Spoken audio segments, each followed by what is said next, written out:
Hi, this is On Imagination with the Healing Garden, and welcome to Philosophical Coffee.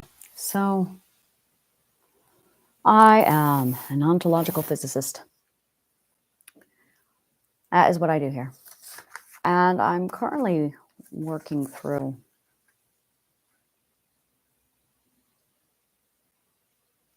our entire behavior is dependent upon the subconscious mind.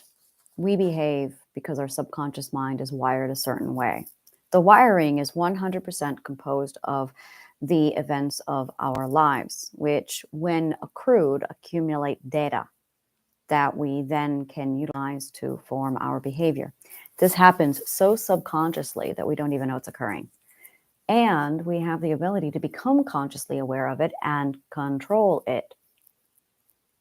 The components of all of our behavior is just logical comprehension. And the more you understand logic, the more you can literally cherry pick the logical pieces and just drop them into place. So if you have a behavior, an emotion that you don't like, you can literally just use logic to cherry pick it and alternate it. If you know how to literally build a subconscious mind using logical comprehension, which I do, you can literally create any kind of a subconscious mind you want, which I have. I know how to take logic and plug it into a thesis, forming a premise so that I can create a proof to get the desired behavior that I want. I also know how to use logic to remove unwanted behavior by removing the logical composition in my brain that's creating the behavior that I don't want. For instance, I don't want the negative things in my head where I go, you can't play, you can't have friends. I want that gone. I know how to get rid of it.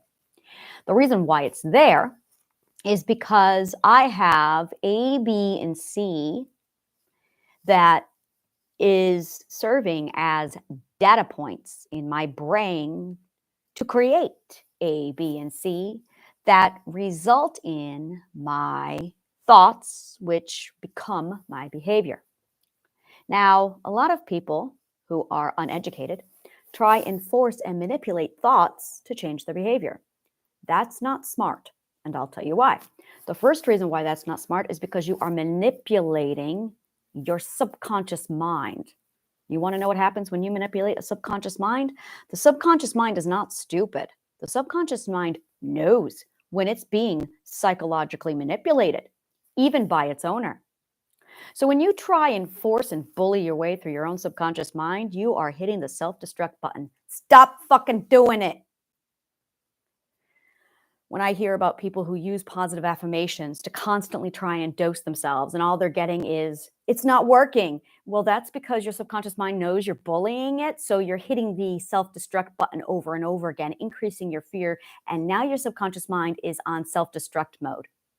So manipulating your thoughts to change your behavior is fucking stupid because it requires that you manipulate and trick and deceive your subconscious mind. Here's the thing. Your subconscious mind is highly logical and it has a self-preservation mechanism inside of it. So it knows when it's being manipulated. And if you are somebody who was psychologically manipulated, you're going to be really sensitive to that manipulation. So if you have a history of being psychologically manipulated, psychological manipulation is probably your PTSD trigger. Now, when you psychologically manipulate yourself, you are setting off your own trigger, which is why a lot of people who try to manifest using positive affirmations by force are actually fucking themselves up. Which is why, for a lot of people, manifestation doesn't work. Is because you are traumatizing yourself. Because that's not how you touch a subconscious mind. A lot of people like to use hypnosis. Again, dangerous psychological manipulation. You are strong-arming and bullying your subconscious mind into submission. Subconscious minds don't like that. And they have a lot of fail-safes to make sure that doesn't happen.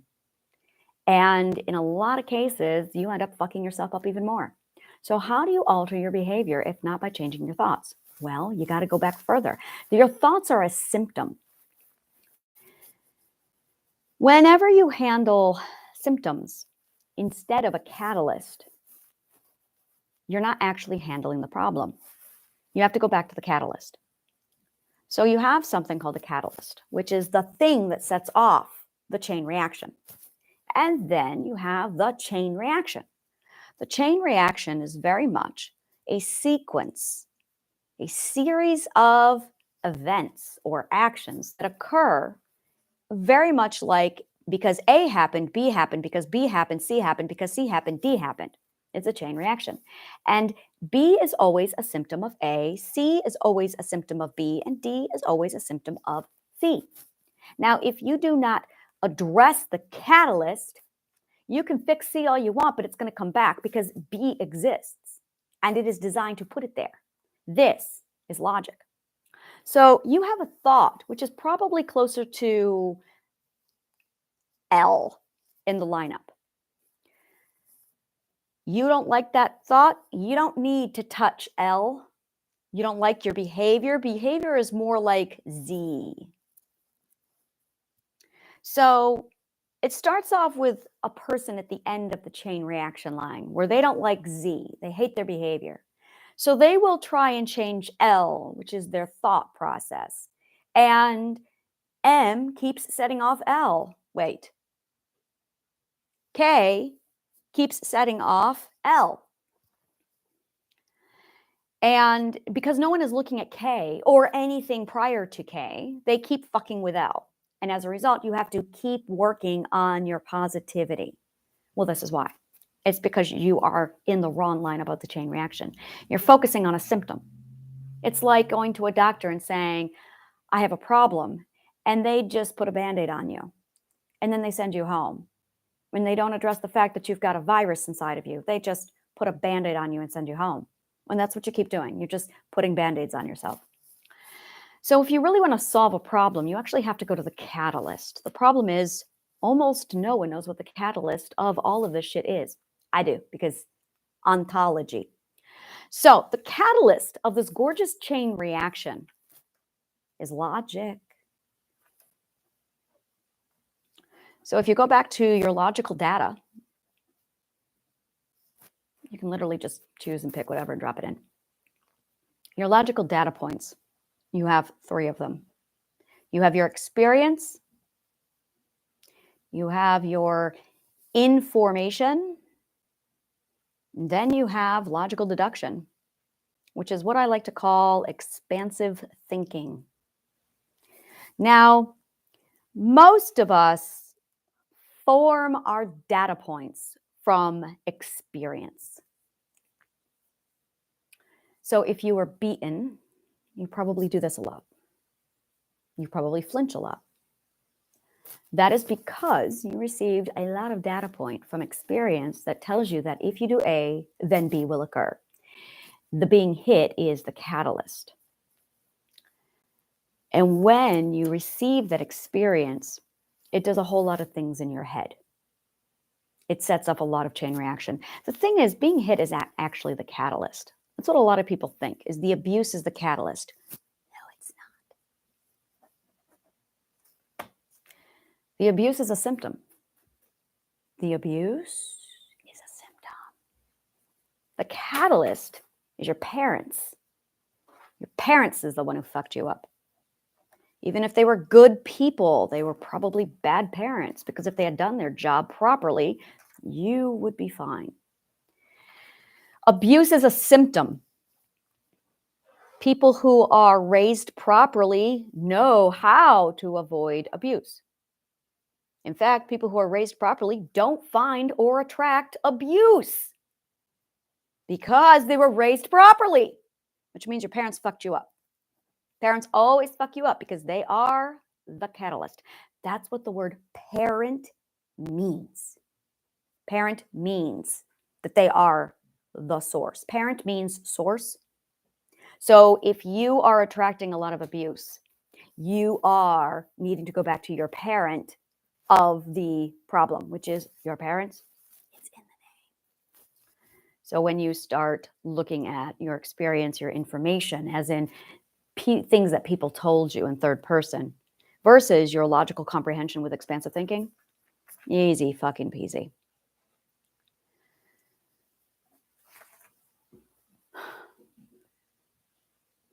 Because the brain runs on logic, there's a few if-then clauses that I give mine that completely erased all of my back history, all of it. And that was, all of the data and experience I received was invalid because it's based off of a bunch of crippling toxic parents who had no fucking idea how to parent.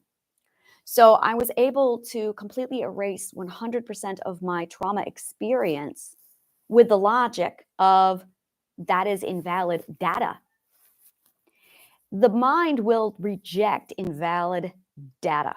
In fact, it's designed to. It will. It filters invalid data. This is the most gorgeous thing about the mind, is your belief system is composed of a filtration system of data where it comes in and you subconsciously process, is this valid? That is what negotiation is. That is what disbelief is. That is what, are you sure? That is exactly what it is. We get the shock and awe when we hear something. There's that moment of, what? And that's the jarringness of receiving data that's new into our system. Now, if it's logical data, it goes right in. But if it's not logical, or if it's going to require a lot of alteration inside of our minds, it's going to hurt. So there's a lot of shock and awe. And that's the whole, ooh, new data has been received. The next stage is, are you sure this is valid data? Because you're putting it into your system. So if you feel confused, if you're scrunching up your face going, huh? You're good. That is your belief system actually working to determine if something should be in your system. If you are watching a story and suddenly you look up and you notice that you missed parts, but you haven't figured out yet that you've missed parts, there's just things happening that don't make sense and it's confusing and you're like, wait, who's this person again? That's because you've missed data. And that's because it is now inconsistent with a logical comprehension in your mind, so that you cannot connect A to B. Therefore, the chain reaction has been disrupted. You need to go back to the catalyst. The catalyst is the point of origin. So when you go back to the point of origin, which is the catalyst, what you end up doing is then assessing everything from that point on. Now, if your data point is bad parents, you can simply say, well, they are invalid and everything they said is no longer a viable source. And that's really what you need to do, is you need to question your sources. Viable source of information. If you were abused as a child, instantly that means that your childhood is now based off of unviable, I'll have to look that up, resources. It means that it's contaminated data. And if you are using contaminated data to build your subconscious mind's not going to work proper. Actually, it's going to work just fine. It's going to be based off of, well, it's called a false conclusion, based off of a false premise, because you have contaminated sources inside of you now. So when you have mental illness, that's what's been going on, is you basically have contaminated sources inside of you that contradicts your logical comprehension. So you have logical comprehension, which is pure, clean, perfect, gorgeous, precise, crystal, and you've got contaminated crap. So the contaminated crap messes around with the perfect, pure logic of comprehension, and it's not compatible. This is something that we refer to as phase difference in physics, because people are physics. So that when you have phase difference, when you have two contradicting pieces, you now have logical fallacy, you have logical incompatibility, you have cognitive dissonance, and that is a phase difference because the two pieces are no longer aligned. You have two logic lines inside of you. The two logic lines now create your perspective and an invasive perspective. Now you've got mood swings because you're toggling between the two of them. And depending upon who you were around is going to determine which invasive perspective you jump to. So if you want to stop being mentally ill, you need to remove the invasive perspectives. In order to do that, you need to go back to the core, which is the logical fallacy. Go back to the data resource of, did you experience it or did someone tell it to you? Now, here's the thing, is if it were logical with expansive thinking, it's flawless. There's zero error with it because it's logical. And therefore, you cannot have false premise when you have logic. You can't do it. Because if you apply the rules of logic to logic, then you're fine. But if you are bad at logic, you can end up with logical fallacy. Now, the only time we're really bad at logic is when a third party forces their opinion inside of us, because you have a lot of data points inside of you. You have like 800 million data points inside of you from birth to where you are now. And all of those data points make up who you are. You are the only authority of yourself. So if you have a stupid brother who comes along and says something to you, telling you what you are, and you believe that person, if you have a toxic husband who comes along and says something horrible to you, or a parent who says something to you, they are now reporting on something that they know nothing about. You, because you are the authority of yourself.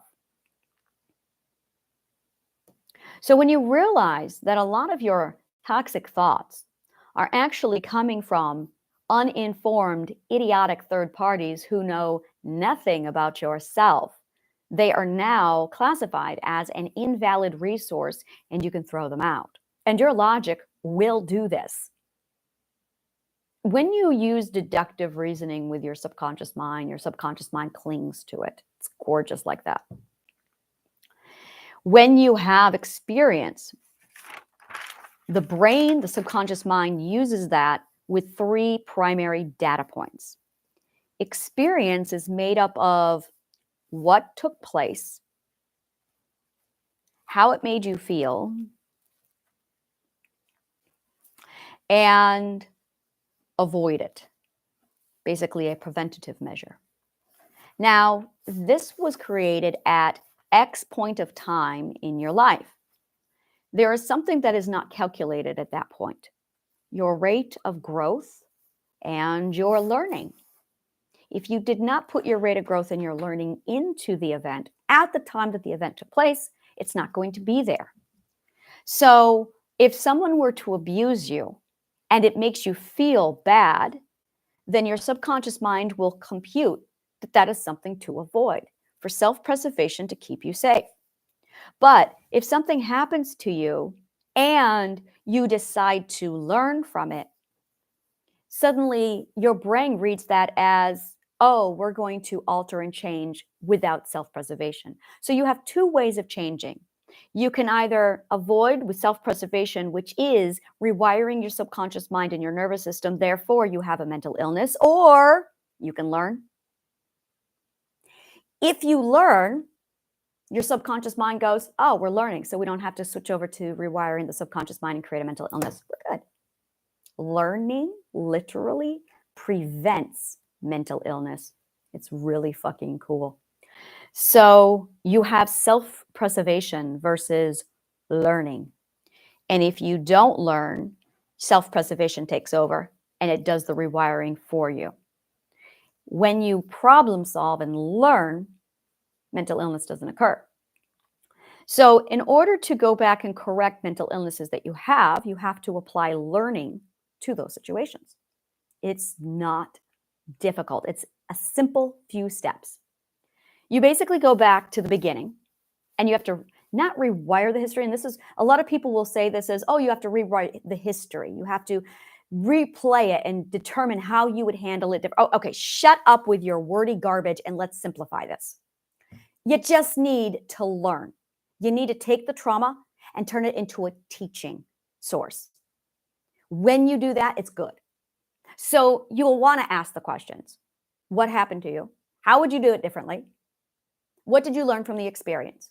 What did you do that got you into that situation that you failed to exercise?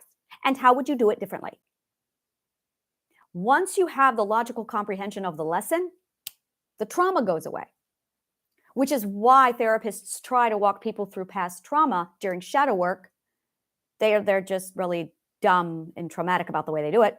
And they try and walk you through the learning process without knowing anything about learning. This is learning. So you literally have to choose between self-preservation, which is the rewiring of the mental health, or, I'm going to say that again, you have to choose between the mental illness and the learning to be done. Literally, you have to choose your mental illness. And if you're not choosing to learn, you are choosing your mental illness. That's right. I'm saying it. And I talked yesterday about choice. It's a really hard topic, but you choose to choose or you choose to not choose. Bottom line, and that's really that's the ugly of mental illness, is you choose to choose or you choose, this is going to be like on a mug, choose to choose or choose to not choose. That is really the choice that every one of us makes. You choose to choose or you choose to not choose. Now, once you've chosen to choose, now let's talk about your choices. But if you've chosen to not choose, well, you have turned your entire system over to the mercy of logic, which actually is quite merciful and it's highly logical. And if you know how to work physics and logic, it's fine. Now, logic and physics is not hard. It is very simple. However, people think it's hard. Yeah, people think physics is hard, and it's really not. That's why they teach it in like kindergarten in 7th grade, is because it's really not hard.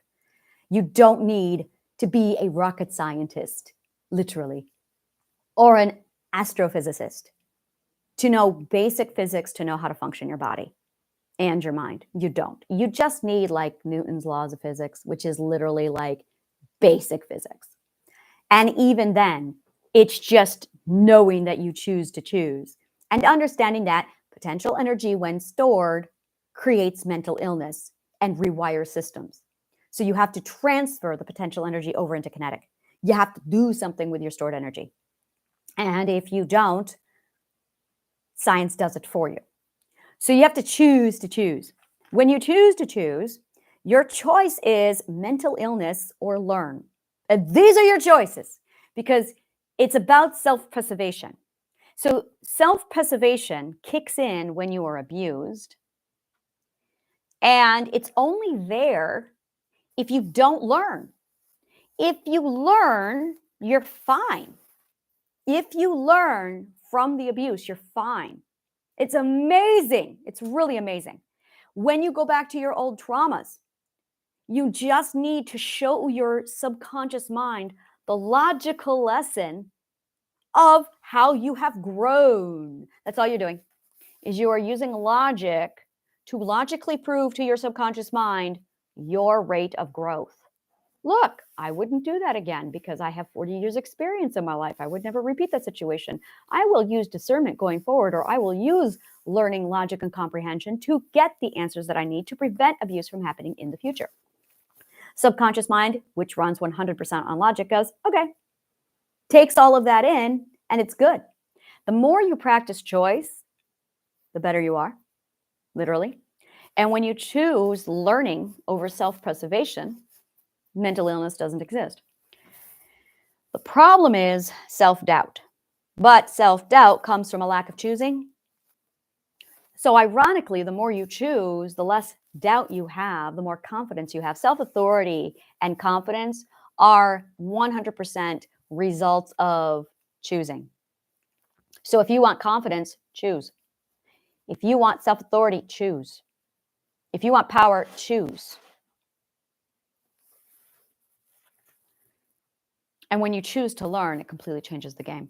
So I'm looking at play, I'm looking at learning, and I'm looking at joy.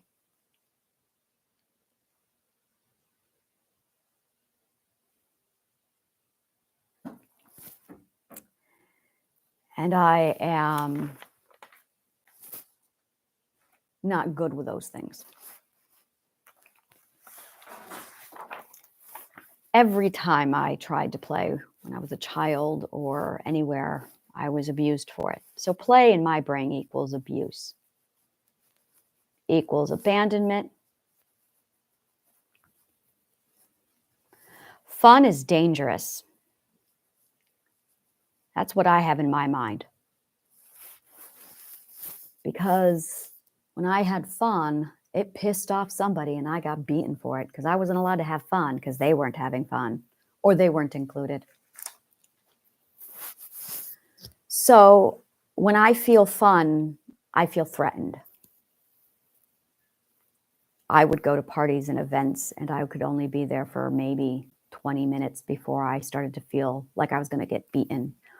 So I'm going back over to my past now, and I'm having those conversations with my subconscious mind going, okay, let's completely invalidate all of those experiences because they were based off of a bunch of psychopathic, narcissistic pieces of garbage human beings. Okay, so we're going to invalidate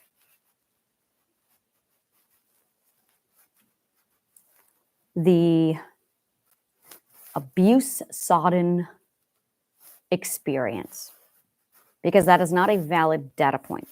Now, this is not the hard part for me. This is easy. That's the, okay, it's invalid data.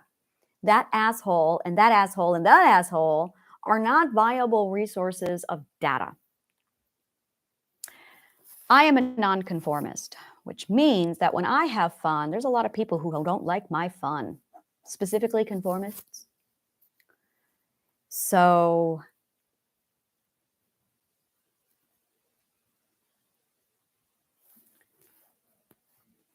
in order to have fun, I piss off a lot of people.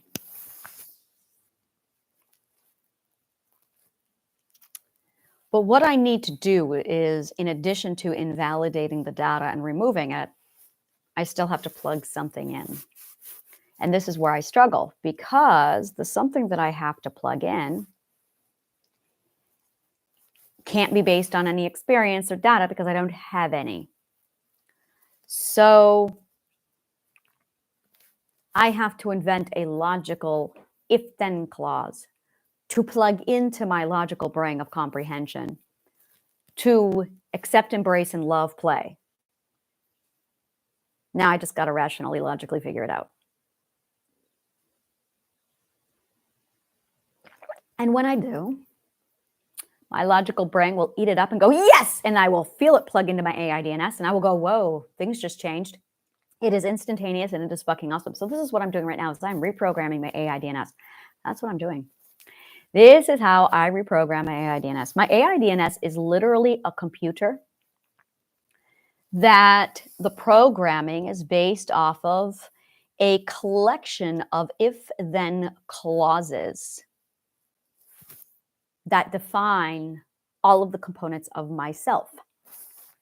I have invented an artificial subconscious mind because the one that I had was invalid because my trauma was that fucking severe. So in order to function, I had to invent a prosthetic subconscious mind. So I function on a pure, perfect, running operating system of a subconscious mind. And because I know all the components of the mind and the self and ethics, I could just plug in if-then statements and feed it. So I found this yesterday. I was talking to a dear friend of mine and I was like, interesting. I have no idea what play is. I have no idea what joy is. I located the source and I went, yes, I've located the source.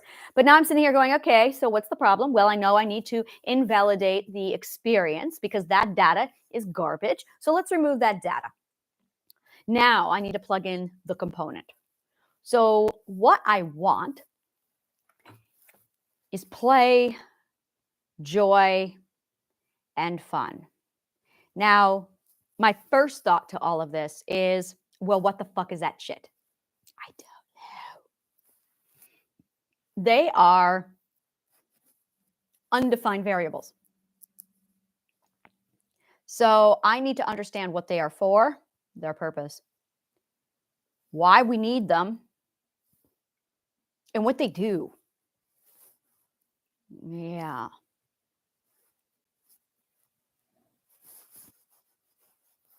Now, a lot of ignorant morons, fourth perspective gap teachers like to say that play is learning. Well, that's not true. Because I learned a shit ton without any play. Therefore, they're idiots and they don't know what they're talking about. So play is not learning. Learning and play are two completely different things because you can learn without play. You can learn when you work. You can learn when you are being forced. You can learn in any kind of circumstance. Not good, but you can learn. You can also play and not learn anything at all. And you can also learn while playing. So their concept that play is learning is bullshit. No, it's not. So I'm back to, why do we play? Why do we play? What does play do? Why do we do it? What are we doing?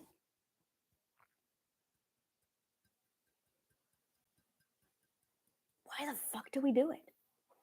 I'm a workaholic. You can see how hard this is for me. See, I enjoy work. A lot of people don't, and that confuses me. How can you not enjoy work? In the sense of I'm doing a job that I fucking hate doing. Then why are you doing that job? Because I need money. Is it giving you money? Because there's another easier, healthier way to get more money while doing something you enjoy doing. So I don't understand people who work for a fraction. I don't understand it. That's so fucking illogical for me. But why do we play? Imagination. I have a feeling imagination is part of this. And when I have a feeling, it is 100% based off of mathematical and physics-based gut instinct. Because that's exactly what intuitive logic is intuition, and instinct is intuitive logic. Because it's just your ability to measure the math and the physics barometer of your environment. It is the barometer of your environment for math and physics. That's what intuition is. So when I have a feeling, it's really fucking logical, which means whenever I have an instinctive feeling, oh, that's a big, you're going the right way. So imagination. Imagination has to do with play. Creation. No, yes, no. I'm going to put creation over here with a question mark. What is the purpose of play? Now, there's 3 types of play.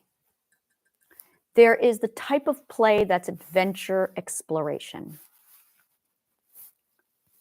And that is learning play. Literally like learning type play. Curiosity is very much part of this equation. Adventure, exploration, learning play. Discovering new. Now, the other kind of play is relaxing play. Now, this I'm very familiar with. Relaxing play is my knitting.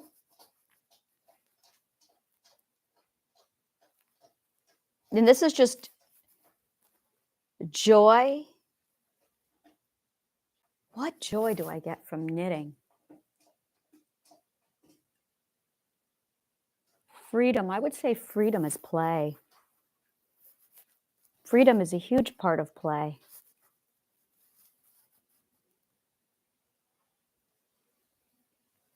Is that the common denominator? I'm looking for the common denominator in all of play. It's as if it's the abandonment of expectation. It's the abandonment of X. You are putting something down when you decide to play. See, yeah, play is so beyond me. I don't understand this. You are abandoning something. It's like the people who go on holiday and they plan out a full schedule. And then there's people who go on vacation and they come back more exhausted than when they went. Those are people who do not know how to play properly. So what are those people doing?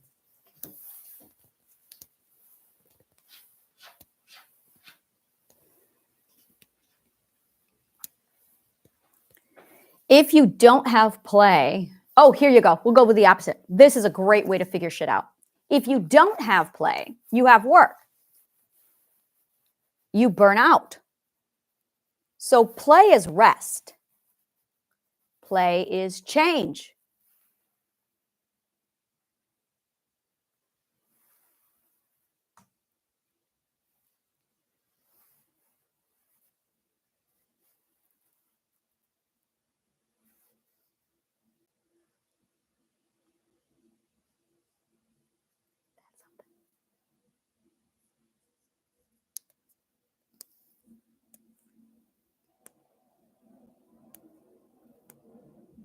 That is it. Play is change.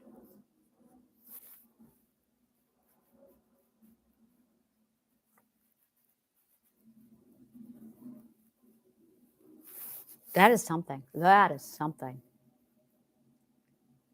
Play is change.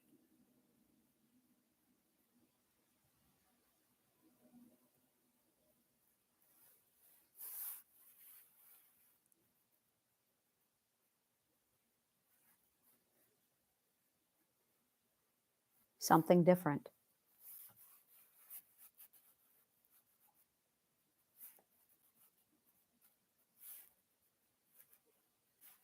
Why do we need something different? Variation.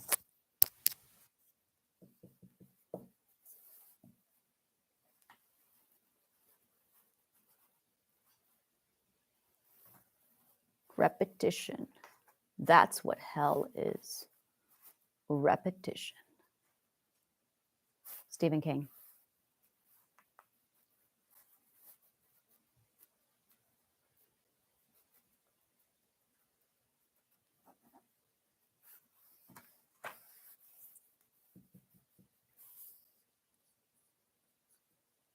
Creatures of habit.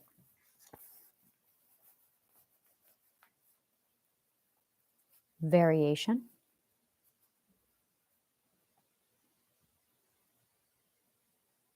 So I require a lot of variation in my day. I do my podcast. I write. I think. That's literally something I do. I think. You know, I talked to somebody about that once a few weeks ago, and they were like, you just think. And I'm like, yes, I think. I literally just think. I literally take time every day and think. It's part of my day, thinking. I do it a lot. I meditate. I have my relaxing, I'm going to call it play, but relaxing play. And that's when I watch TV and I knit, or I listen to music and I knit, or I read a book.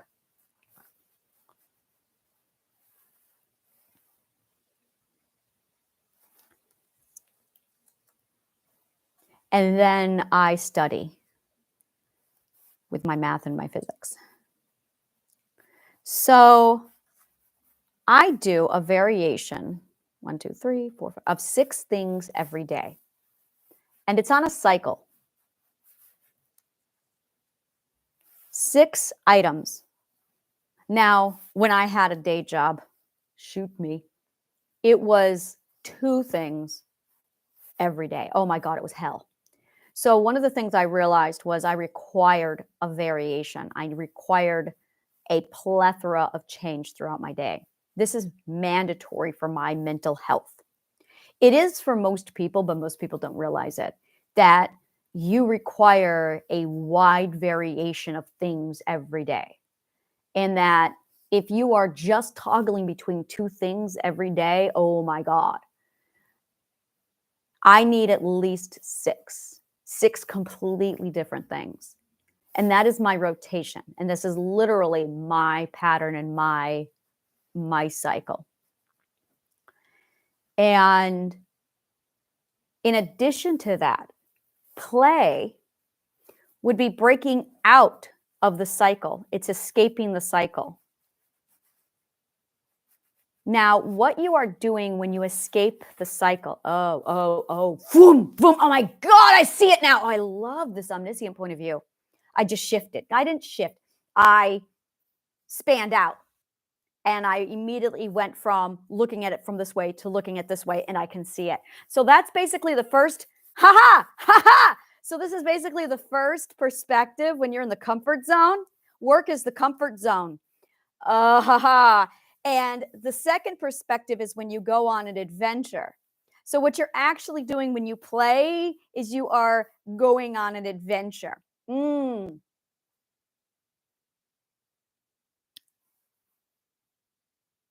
And that's it. That's it right there.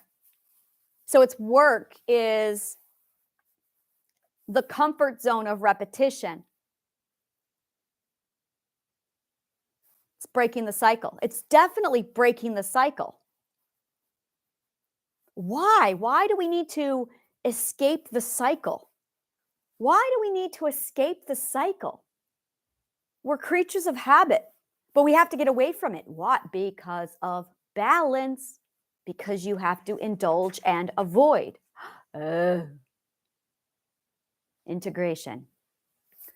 So it's the indulging. Aha, found it. I found it. Okay, so indulge is work. It is when you indulge in the habitual cycle. Play is when you avoid the habitual cycle.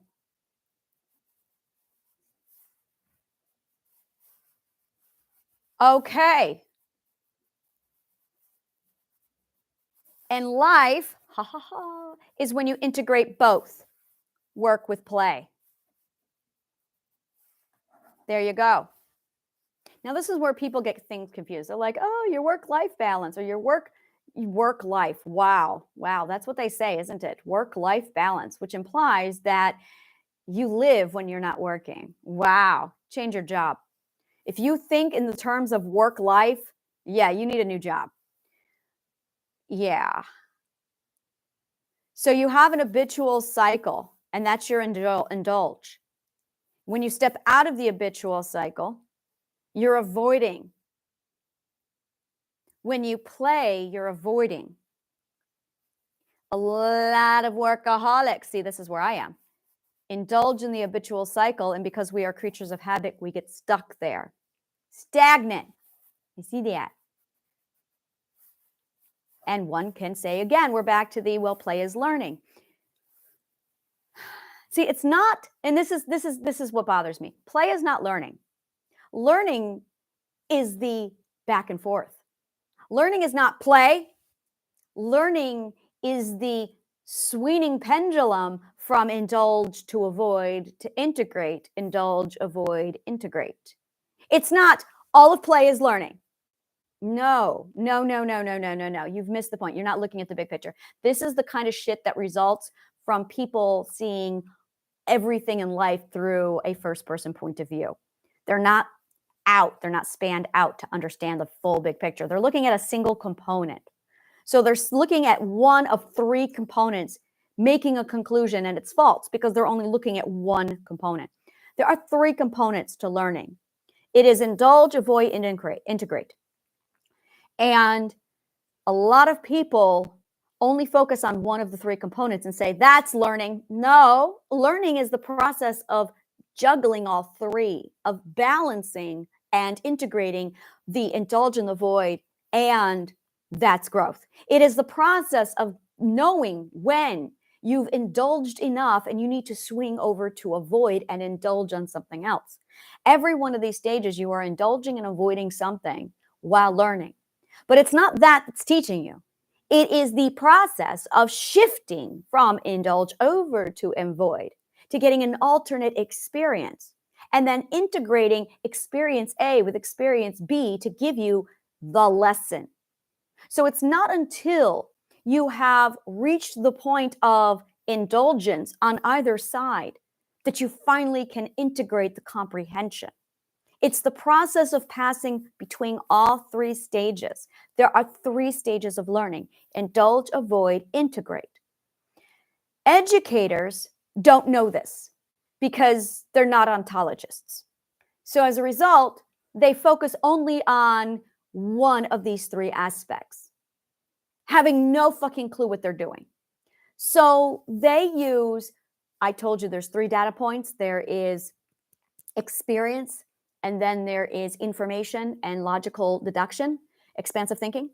They only use information. So they use indulgence of information to teach people. That doesn't work. That assaults the subconscious mind. Literally, it is an attack on the subconscious mind.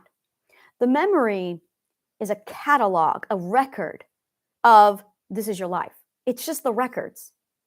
And ignorant educators will use the record keeping technique as a method of educating people because they don't understand that education is actually indulge, avoid, and learning. Now, expansive thinking knows this. If you're an expansive thinker, you know it's indulge, avoid, integrate, and it's the process of the three that gives you learning.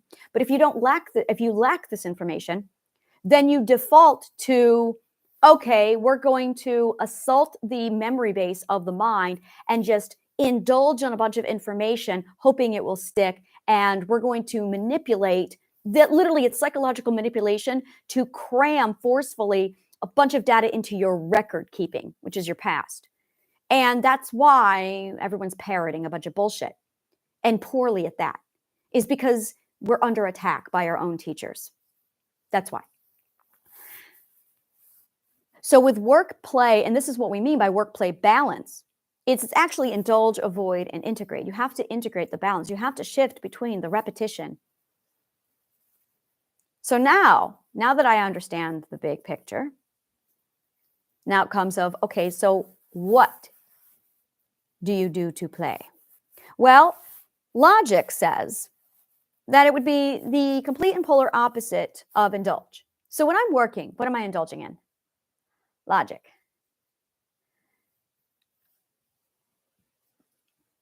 Research. Physics. Math.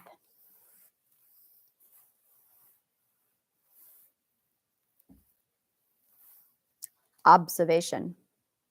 I'm a scientist.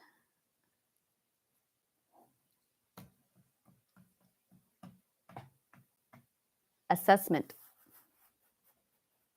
I'm thinking. So when I'm playing, what am I doing?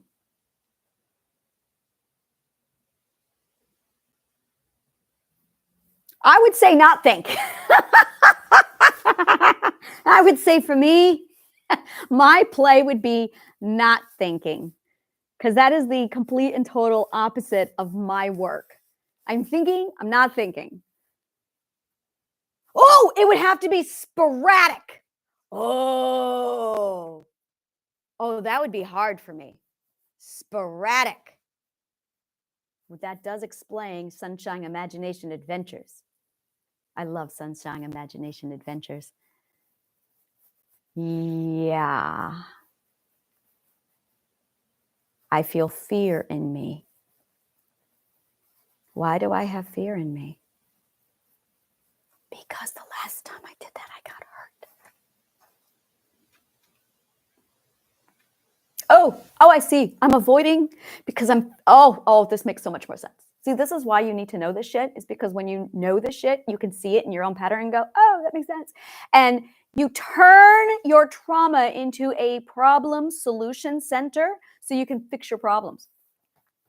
So when you get traumatized in a process of indulge and avoid, you get stuck and you stop learning. So I'm a workaholic because I'm terrified of play.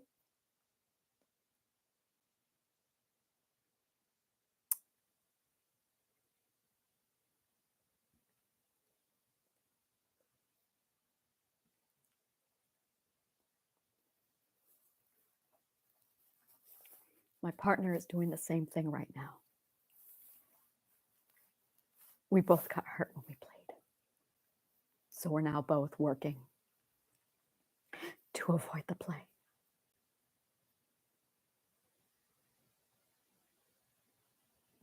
I'll be writing him a letter after this.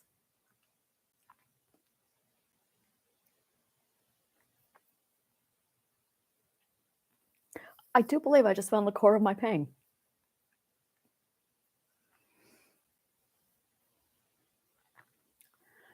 When you are in the learning process of indulge, avoid, and integrate, and the integration is actually, this is where it gets, you got to think three-dimensionally with this. The real three-dimensionally, not the three definition. Here's how it works. You have indulge. Now, the very first indulge is just indulge. But after that, it starts the pendulum swinging. So you have to indulge to start the pendulum swinging. It doesn't matter what, you've got to indulge. Now, actually it does. It does matter. You need to indulge on comfort. Now, when you indulge on comfort, it then swings over to avoiding X, and you indulge on something new. So you indulge on A until you get sick of A, and then you indulge on B to avoid A. So if I were to write this out, it would be indulge on A, and then you would avoid A and indulge on B. And then you would integrate, oh, it's so nice to write out the math, A and B while you indulge on C. And then you avoid C to indulge on D. And then you integrate C and D while you indulge on E. Then you avoid E to indulge on F. So on and so forth. So you always have two of these three variables: integrate, indulge, avoid, indulge, integrate, indulge, over and over and over again. Now, when you get traumatized, you are in, this is where black and white thinking comes from. When you are traumatized, you are stuck in one of these points. Wherever you are traumatized, you avoid. So let's assume for a minute that you are traumatized in integrate CD, indulge E. When you swing over, you're going to avoid E, and you're not going to swing. You're going to stay. So when trauma happens on indulge on E, when it comes time to integrate E with F, you won't, because you will be avoiding. So wherever the trauma happens, the trauma is then linked to indulge, and you swing over to avoid what you indulged, because now indulge equals trauma, and then you get stuck. But I just said learning is the swinging pendulum between indulge, avoid, and then integrate. So your learning pendulum is now frozen in time. Wow, Brandy, does that have a new meaning now? Holy fucking shit, girl. Frozen in time.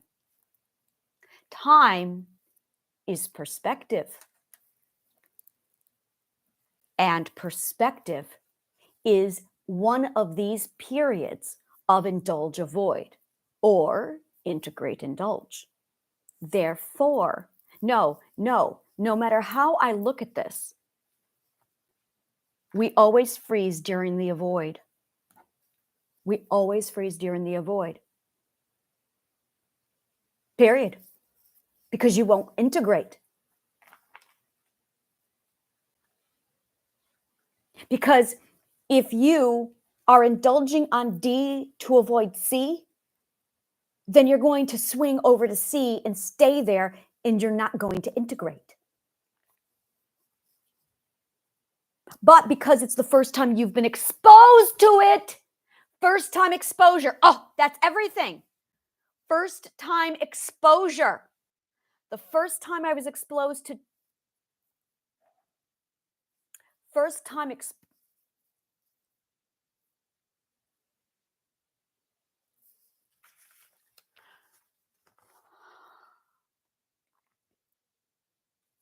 a problem domain is a term that is used in science, physics, engineering, business, economics. It needs to be in psychology, but psychology isn't worth its shit and salt. Problem domain is when you have a logical fallacy inside of your proof and you get stuck in a catch-22. That is a problem domain. If you are stuck in a relationship or a constant catch-22 problem where I need X to solve my problem, but I can't solve my problem without X, but I can't get X until I solve my problem, which I can't do until I get X, which I can't do until I get... You have a catch-22 called a problem domain. You are stuck with a logical fallacy that contradicts itself. I am currently studying problem domains right now because I want to get out on my own. My partner and I have been in a problem domain for 2 years. Fucking years! And I just found out why. It's because we were both traumatized while indulging on play. So we both swung over to work, and then we hit pause. And now we are both working. And that's all we do is work because we're avoiding play, because we both got hurt with play. Brandy, I am not going to be able to play until I resolve this. I mean, continue with plans and we'll figure it out, but I've got to resolve this. So you become frozen in time, which is literally freezing in the perspective with which you are in, which is literally freezing within the avoidance perspective when you are supposed to be learning. So you end up getting stuck in that avoidance and you start to see everything in black and white. What you're really doing when you're thinking in black and white is, I'm not going over there because that hurt me. So you're all the way back to the wall over here to avoid that. Because the last time you were there and you indulged, you got fucking hurt. But you have to integrate. But you won't do that. You're back against the wall.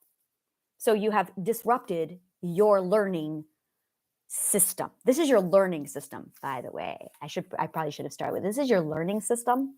This is the subconscious mind's logical learning system. This is how we learn. Teachers know nothing about this shit.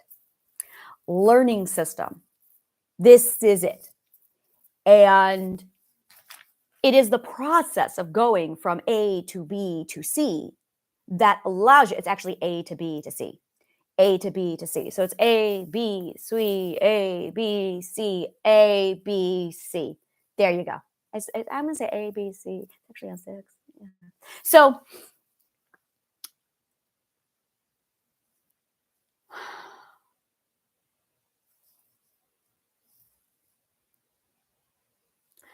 play is the change. Play is the change. Work is the habitual cycle. It's a perspective rotation within a certain perspective. It is a learning rotation within a certain perspective. So my question now is, which perspective is this taking place in? I got to think about this. Which dimension is this taking place in? I got to name the dimension. This is really deep dimension theory shit. So give me a minute here. Which dimension is this taking place in? I gotta think about this. So life, well, there's the self. Oh, this is new. Self is the first dimension, which is actually the third dimension. Life is the fourth dimension of the self. Oh, there it is. There it is. Okay, so let's do this. Self is the first dimension of the self. Oh, do I see infinity again? Life is the second dimension of the self.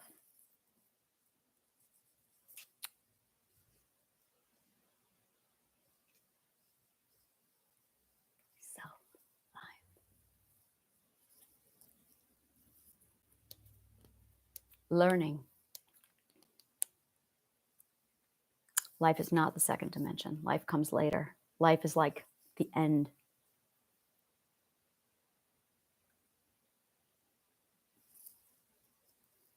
Self.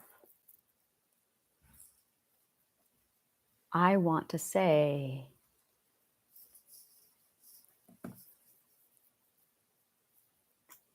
learning is the second dimension.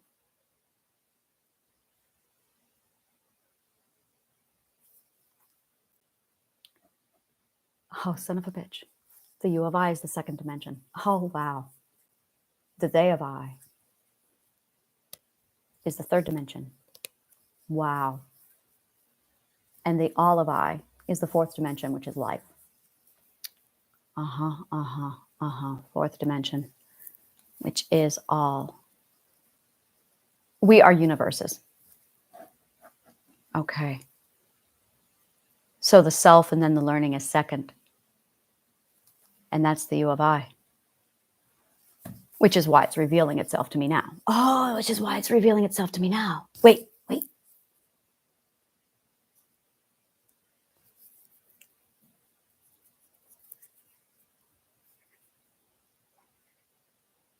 is it the first?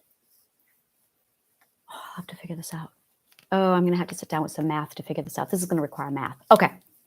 So I will shelve this because I'm going to need math. But This is a component within a component. That's what it is. It's a component within a component. And I'm trying to figure out which level of components it is. Okay, so imagine a fraction, one whole.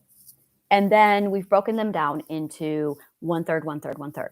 Now, every one of those 1/3s is actually a whole. Break those down so that this whole is 1/3. So you've got three parts to make up this whole, which is 1/3 of these components to make up this whole. So this is infinity. So 1 of 12 of many, 1 of 12 of infinity. It goes on indefinitely, forever. The 1 is the self of the whole universe in you. It's really fucking cool. And this is the abstract. So at every one of these levels, things are achieved, things are unlocked, and it opens up a whole nother comprehension of the internal expanse. And this is all I do is I map the shit. It's really fucking cool. And the accumulation, the summation of all of this is your reality. So that reality is only ever determined and decided by the self, which is postmodernism of ontology of, my stuff, philosophy. So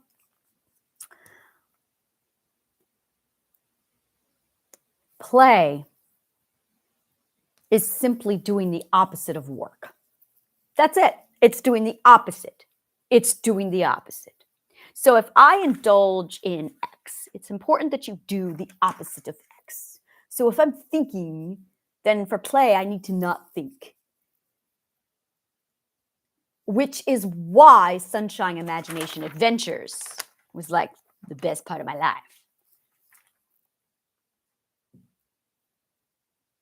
I see.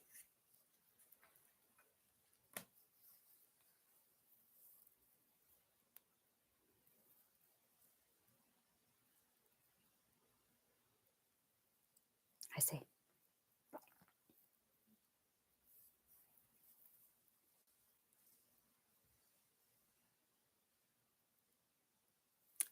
I need to talk to my partner. Okay.